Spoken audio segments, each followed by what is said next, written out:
السلام علیکم معزز خواتین و حضرات، اس طرح کی پیاری پیاری ویڈیو دیکھنے کے لیے ہمارے چینل کو سبسکرائب کریں اور بیل کے آئیکن کو دبائیں تاکہ آپ کو ہماری ویڈیو سب سے پہلے ملتی رہے۔ مرض عشق کی دوا۔ صدیوں پرانا قصہ ہے کہ بدقسمتی سے کسی گاؤں کے نیم حکیم ایک شادی شدہ عورت کی زلف گرہ گیر کے اسیر ہو گئے، جس کے حسن کے چرچے تھے۔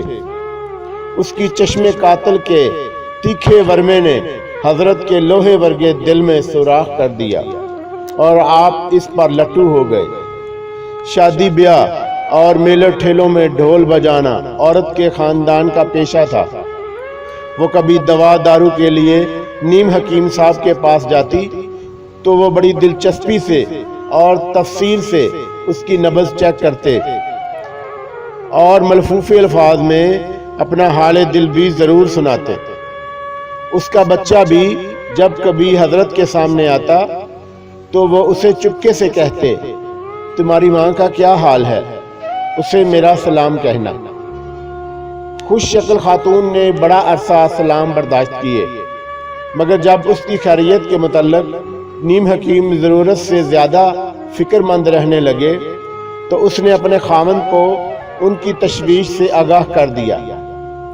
اس سنگین مسئلے پر ڈھول بجانے والے خاندان کے مردوں کا ایک اجلاس منعقد ہوا، جس میں حضرت کے صحت کا معاملہ کے لیے دعا کی گئی اور ان کے درد دل کے علاج کے لیے مختلف طریقوں پر غور و خوض کے بعد ایک جوہر ہزارے شفائے اسلوب فائنل ہوا۔ طے شدہ علاج کے مطابق خاوند نے اپنی زوجہ سے کہا کہ وہ حضرت کو پیغام بھجوا دے کہ اس کا خاوند آج گھر پر نہیں، لہذا رات کا کھانا جھگی فقیرہ میں تناول فرمائیں۔ نیز اس مبارک موقع سے فائدہ اٹھاتے ہوئے باہمی دلچسپی کے امور پر تبادلہ خیال بھی ہو جائے تو کوئی مذائقہ نہیں۔ عورت نے طے شدہ شیڈول کے مطابق پیغام بھجوایا تو حضرت خوشی سے لال و لال ہو گئے۔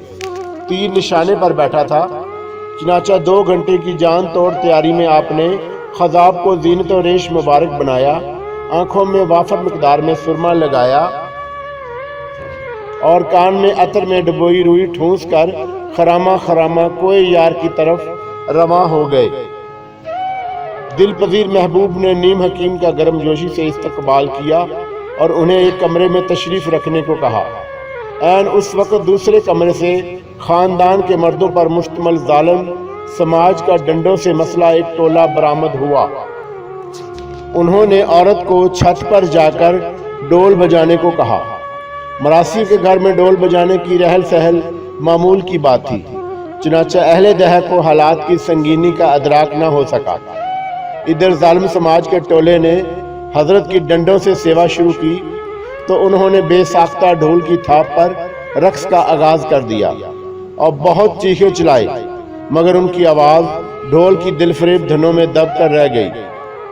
المختصر جب سیوا کرنے والے ٹولے نے حضرت کو گھر سے باہر باعزت رخصت کیا تو ان کا انگ انگ ڈھول بجا رہا تھا اور نیم حکیم نیم جاں ہو چکے تھے۔ حسب توقع مراسیوں کی ڈنڈا ڈولی تیر بہدف نسخہ ثابت ہوا اور حضرت کو عشق جیسے موذی مرض سے نجات مل گئی۔ تاہم اس علاج کا سائیڈ افیکٹ یہ سامنے آیا کہ وہ مستقل طور پر ایک نفسیاتی عارضے میں مبتلا ہو گئے۔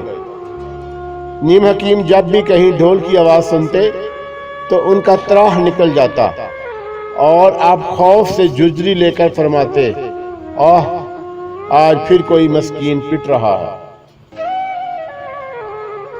سبق: پرہیز علاج سے بہتر ہے۔